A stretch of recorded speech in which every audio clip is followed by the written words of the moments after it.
रूस की मिसाइलें, ड्रोन्स और फाइटर प्लेन्स की मार से यूक्रेन का कोई भी कोना नहीं बचा। रूस की स्कंदर से लेकर किंजल हाइपरसोनिक मिसाइलें, सुखोई 52 से लेकर मिग 29 तक फाइटर प्लेन, हजारों की तादाद में अटैक ड्रोन रोज यूक्रेन के किसी न किसी इलाके में तबाही मचा रहे हैं। पिछले 42 महीने के दौरान रूस ने यूक्रेन के चमकते दमकते शहरों को बम बरसा कर खंडहर में तब्दील कर दिया। यूक्रेन के इंडस्ट्रियल जोन बर्बाद हो चुके हैं। अमेरिका की डिफेंस इंटेलिजेंस एजेंसी के मुताबिक रूस के साथ लड़ते हुए अब तक यूक्रेन के 7 लाख सैनिक और आम नागरिक मारे जा चुके हैं। अनगिनत जख्मी हैं। युद्ध की वजह से यूक्रेन में 1 करोड़ से ज्यादा लोग देश छोड़कर चले गए हैं। यूक्रेन की सेना में सैनिकों की इतनी कमी है कि लोगों को घर से जबरन उठा कर जंग लड़ने के लिए भेजा जा रहा है। रूस के साथ जंग की वजह से यूक्रेन की इकोनॉमी 20% घट गई है। यूक्रेन की पर कैपिटा इनकम रूस की आधी हो गई है।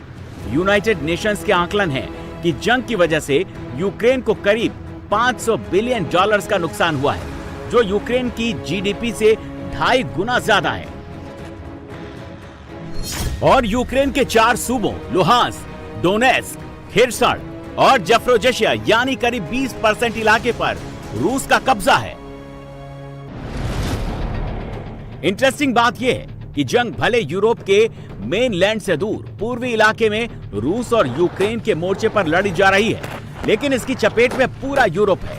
Germany, France, Britain, Poland, Italy जैसे बड़े बड़े देश और Latvia, Lithuania, Estonia, Croatia, Belgium जैसे छोटे देश भी रूस के खिलाफ और यूक्रेन की तरफ से खड़े हैं। पिछले 3.5 साल में यूरोपीय देश और अमेरिका मिलकर यूक्रेन को $320 मिलियन की मदद दे चुका है। इस मदद का आधा हिस्सा हथियार और सैन्य सहायता के रूप में दिया गया। यूक्रेन को $137 बिलियन की फाइनेंशियल सपोर्ट दी गई, तो करीब $23 बिलियन की रकम ह्यूमैनिटेरियन एड के तौर पर दी गई। इस आर्थिक मदद के अलावा भी यूरोपियन देश, नेटो और अमेरिका मिलकर यूक्रेन को इंटेलिजेंस की, सैटेलाइट सपोर्ट की, कमांड एंड कंट्रोल की सहायता दे रहे हैं। ऐसा नहीं है कि इस जंग से सिर्फ यूक्रेन में तबाही मची, सिर्फ अमेरिका और यूरोप पर आर्थिक बोझ पड़ा। पिछले 3.5 साल के दौरान रूस ने भी यूक्रेन पर हमले की भारी कीमत चुकाई है।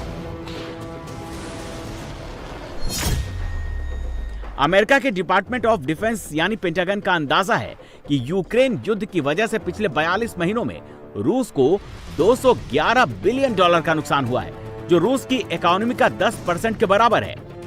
इस जंग में रूस के 3,15,000 से ज्यादा सैनिक मारे गए या जख्मी हुए। जंग की वजह से अमेरिका और यूरोप ने जो सैंक्शन लगाए हैं, उनसे रूस की इकोनॉमी की ग्रोथ ठहर गई है। रशियन करेंसी रूबल कमजोर हुई है।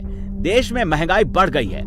सेना में जबरन भर्ती के डर से रूस के करीब 6.5 लाख नागरिक सैनिक देश छोड़कर भाग गए हैं। हालांकि तेल और गैस के निर्यात से, मिनरल्स और केमिकल फर्टिलाइजर के एक्सपोर्ट से रूस युद्ध का यह भारी झटका अब तक बर्दाश्त कर पाने में सफल रहा है, लेकिन एक सुपर पावर के तौर पर उसकी हैसियत कमजोर हो गई है। इसीलिए अब अमेरिका के प्रेसिडेंट डोनाल्ड ट्रंप ने सोशल मीडिया पर ऐलान किया कि वो युद्ध रोकने के लिए 15 अगस्त को रूस के प्रेसिडेंट पुतिन के साथ डायरेक्ट मीटिंग करने वाले हैं। तो रूस और यूक्रेन दोनों देशों के नागरिक खुश हो गए हैं। तो क्या 1263 दिन पुराना यूक्रेन वॉर खत्म होने वाला है? ये उम्मीदें इसलिए जगी हैं क्योंकि प्रेसिडेंट डोनाल्ड ट्रंप और रूस के राष्ट्रपति व्लादिमीर पुतिन 15 अगस्त को अमेरिका के अलास्का सूबे में मिलेंगे। वैसे तो व्लादिमीर पुतिन अब तक अमेरिका के 4 प्रेसिडेंट के साथ मीटिंग कर चुके हैं। George W Bush, Barack Obama, Donald Trump और जो बाइडेन के साथ पुतिन की समिट मीटिंग्स हो चुकी हैं।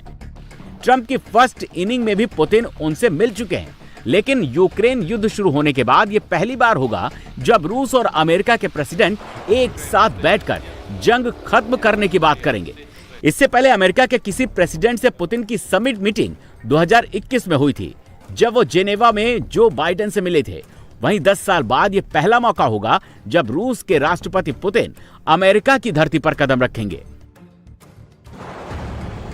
2024 में अपने चुनाव प्रचार के दौरान डोनाल्ड ट्रंप लगातार ये दावा कर रहे थे कि प्रेसिडेंट बनते ही वो 24 घंटे में यूक्रेन की जंग खत्म करा देंगे।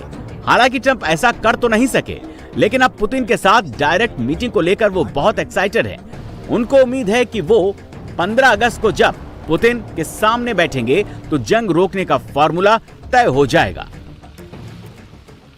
We're going to be announcing later on, we're going to have a meeting with Russia. Start off with Russia. Well, you're looking at territory that's been fought over for 3.5 years with, a lot of Russians have died, a lot of Ukrainians have died. So we're looking at that, but we're actually looking to get some back and some swapping. It's complicated. It's actually nothing easy. It's very complicated, but we're going to get some back. We're going to get some switched. There'll be some swapping of territories to the betterment of both. And but we'll be talking about that either later or tomorrow or whatever. Interesting बात यह है कि जंग Ukraine और रूस की हो रही है और मीटिंग अमेरिका और रूस के प्रेसिडेंट की होने वाली है। खबर मिली तो यूक्रेन के प्रेसिडेंट व्लोदिमीर ज़ेलेंस्की ने कहा कि इस मीटिंग में उनको भी बुलाया जाना चाहिए। हमारे किसी भी सहयोगी ने युद्ध खत्म करने की अमेरिका की क्षमता पर शक नहीं किया।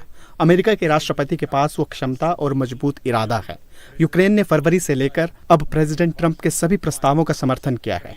हमने हर तरह के युद्ध विराम का सपोर्ट किया है। यूक्रेन में शांति का रास्ता सबको मिलजुल कर निकालना चाहिए और ये रास्ता यूक्रेन के बिना तय नहीं हो सकता। यह हमारी बुनियादी मांग है और जरूरी है कि हम सब मिलकर एक साझा दृष्टिकोण के साथ वास्तविक शांति कायम करने के लिए काम करें।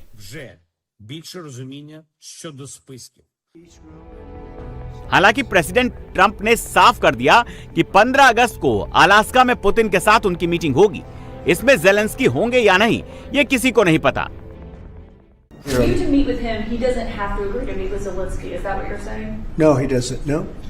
So when do you think that meeting? They would like to meet with me, and I'll do whatever I can to stop the killing. So, Zelensky परेशान है, लेकिन ट्रंप और पुतिन की सीधी बैठक से रूसी खेमे में खुशी जाहिर है। व्लादिमीर पुतिन और उनकी टीम ने ट्रंप के साथ डायरेक्ट मीटिंग का स्वागत किया और उम्मीद जताई कि इससे जंग का कोई ना कोई हल जरूर निकलेगा। हाँ, बिल्कुल। दोनों राष्ट्रपति निश्चित रूप से यूक्रेन संकट का एक स्थायी और शांतिपूर्ण समाधान तलाशने की चर्चा करेंगे। आगे चलकर ये बिल्कुल वाजिब अपेक्षा है कि दोनों राष्ट्रपतियों की अलग मुलाकात रूसी क्षेत्र में होगी। इस बारे में अमेरिका के राष्ट्रपति को पहले ही निमंत्रण दिया जा चुका है।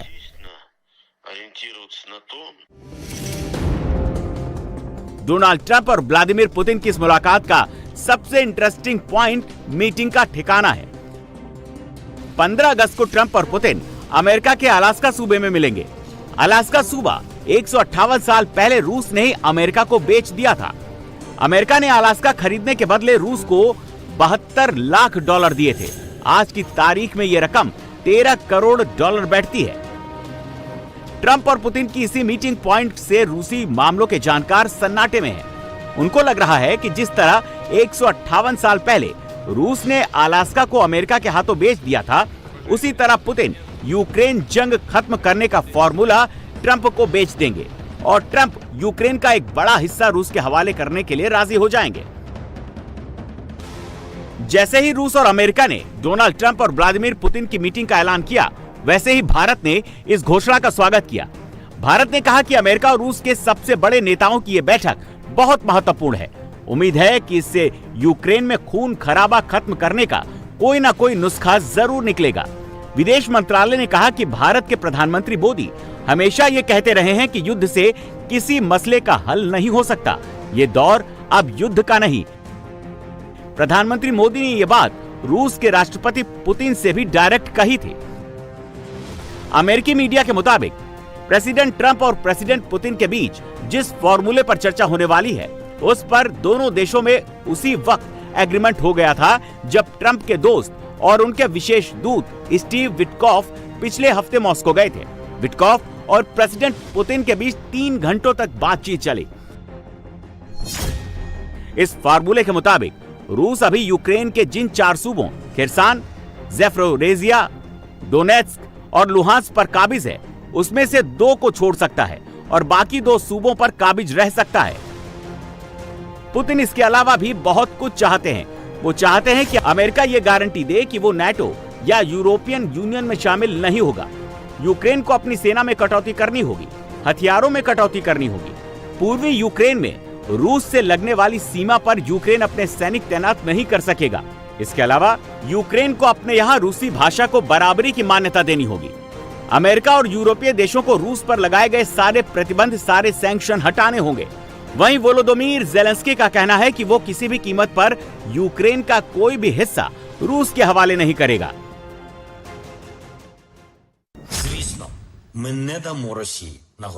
यकीनन रूस ने जो कुछ किया है उसके लिए हम उसे इनाम तो नहीं देंगे। यूक्रेन की जनता शांति की हकदार है, लेकिन हमारे सभी साझेदारों को ये समझाना होगा कि सम्मानजनक शांति क्या है। ये युद्ध खत्म होना चाहिए और रूस को इसे बंद करना चाहिए। ये युद्ध रूस ने शुरू किया था और अब वो इसे खींच रहा है, सारी डेडलाइन की अनदेखी कर रहा है और यही हमारी समस्या है, कुछ और नहीं। जहां तक यूक्रेन के इलाकों का सवाल है तो ये यूक्रेन के संविधान में पहले से ही लिखा है, इससे कोई अलग नहीं कर सकता और कोई कर भी नहीं पाएगा। अब अगर जेलेंस्की अपने रुख पर अड़े रहते हैं तो ट्रंप का प्रेसिडेंट ऑफ पीस बनने का ख्वाब अधूरा रह सकता है। ट्रंप को नाराज करना जेलेंस्की को महंगा पड़ सकता है। फिलहाल 15 अगस्त को पूरी दुनिया की निगाहें जहां लाल किले से भाषण दे रहे नरेंद्र मोदी पर होंगी और फिर अलास्का में ट्रंप और पुतिन की मीटिंग पर होगी। बड़ा सवाल यही होगा, क्या शांति बहाल करने का फॉर्मूला सबको कबूल होगा?